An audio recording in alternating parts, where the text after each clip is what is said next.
You're listening to Skeptoid. I'm Brian Dunning from Skeptoid.com.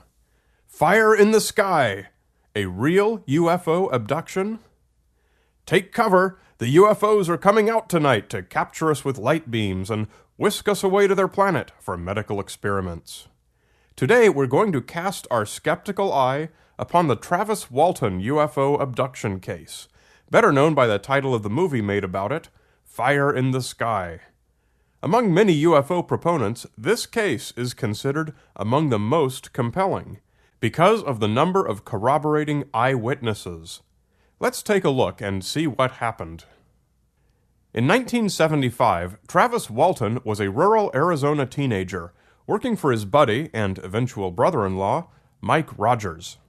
Mike had a Forest Service contract to do odd jobs in the Apache Sitgreaves National Forest, and this particular job was to clear brush from a 1,200-acre parcel.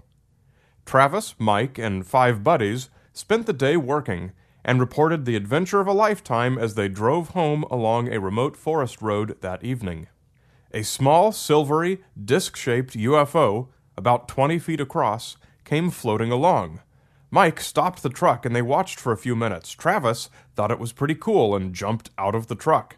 He ran toward it for a better view, when suddenly a blue beam of light from the UFO struck him, lifted him a few feet into the air, and, while his buddies watched in terror, he was tossed like a rag doll and thrown backward into the ground on his shoulder. Mike floored it and they got the hell out of there. A few minutes later, they decided this was perhaps not the most heroic and loyal of actions, so they went back. The UFO was gone. They searched for Travis for 20 minutes, but found nothing. Once back to town, they reported the story to police, who were more than a little skeptical. Upon hearing the news, Travis's older brother Dwayne telephoned a UFO group in Phoenix called Ground Saucer Watch, who advised him that if Travis ever returned, to take a urine sample and bring him to Phoenix immediately for a medical exam. After a few fruitless days of searching, Travis and Dwayne's mother instructed that the search be called off, which the police found a little strange. The sheriff was not very pleased and asked Mike and his crew to take a lie detector test. They all did, and all passed, except for one crew member whose results were inconclusive. This test was administered by an examiner named Cy Gilson, who was destined to return to the story almost 20 years later. 5 days after the abduction, Travis's brother-in-law, Grant Neff, said he received a midnight phone call from Travis asking him to come pick him up at a payphone outside a gas station. Neff and Dwayne found Travis there, brought him home, but did not notify the police. Instead, they drove to Phoenix in the morning to meet with the doctor promised by Ground Saucer Watch. Dwayne was upset to discover that the doctor, Lester Stewart, turned out not to be a medical doctor at all, but a hypnotherapist. Police were a little annoyed that they only learned of Travis's return through the mass media several days later.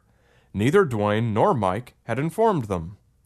Still suspecting either foul play or a criminal hoax, police checked out the phone booth story. They found that the phone company did confirm the Neff home had received a phone call from that phone booth around midnight, but that none of the fingerprints on the phone were Travis Walton's. They found other problems too. While other people were out searching for Travis, Dwayne and Mike spent most of their time giving interviews to UFO investigators. Among the taped interviews that the investigators shared with police were 2 interesting stories. Mike stated that he was delinquent on his Forest Service contract and said he hoped Travis's disappearance would alleviate the situation. Dwayne said that he and Travis were lifelong UFO buffs, that they frequently saw them, and that they had recently discussed what to do if one of them were ever abducted. There was one additional significant player in this cast of characters. The National Enquirer tabloid newspaper, which had a long-standing $100,000 prize offered for proof that UFOs were extraterrestrial. The Enquirer advised the Waltons that if they could pass a lie detector test, they might qualify for a large payment. Travis and Dwayne were not very keen on this idea, so the Enquirer agreed to keep the results secret should they not pass. The Waltons agreed. the Inquirer engaged an examiner named McCarthy, who, unfortunately, described Travis and Dwayne's results as the plainest case of lying he had seen in 20 years. Dwayne was heard shouting that he'd kill the son of a bitch. As agreed, the Inquirer did not publish the failed examination. The local UFO investigators were not convinced it was a deception, however, and so they arranged a third polygraph, this time by an examiner named Pfeiffer.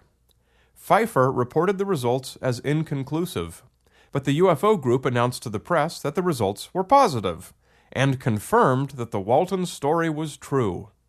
This is also the examination that Travis states that he passed in his book. In later years, both of the other examiners, Gilson and McCarthy, studied the results and agreed with Pfeiffer that they were inconclusive. And that's about the point where the story fizzled out. Travis got a book deal out of it called The Walton Experience and made some money. This book is widely believed, but never proven, to have actually been ghostwritten by Jerome Clark, the editor of the International UFO Reporter. It's not clear whatever happened with Mike's Forest Service contract, or whether Dwayne ever got any money out of the National Enquirer.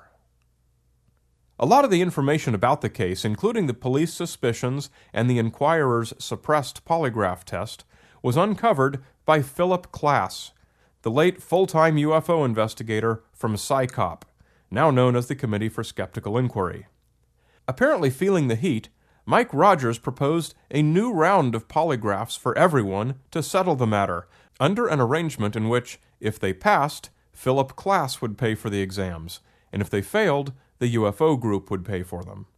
But the offer wasn't as fair as it appeared. It was only valid if Klass agreed to one particular examiner, a guy from San Diego who gave polygraph tests to plants to prove that they have feelings too.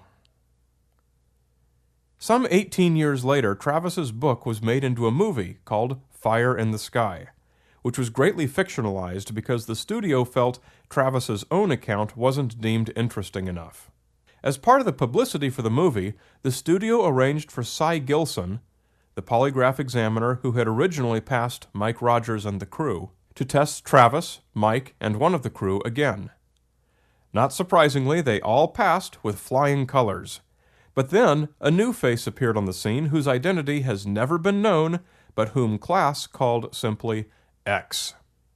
Mr. X telephoned Travis and claimed to be a military intelligence operative who happened to be hunting nearby on that day in 1975.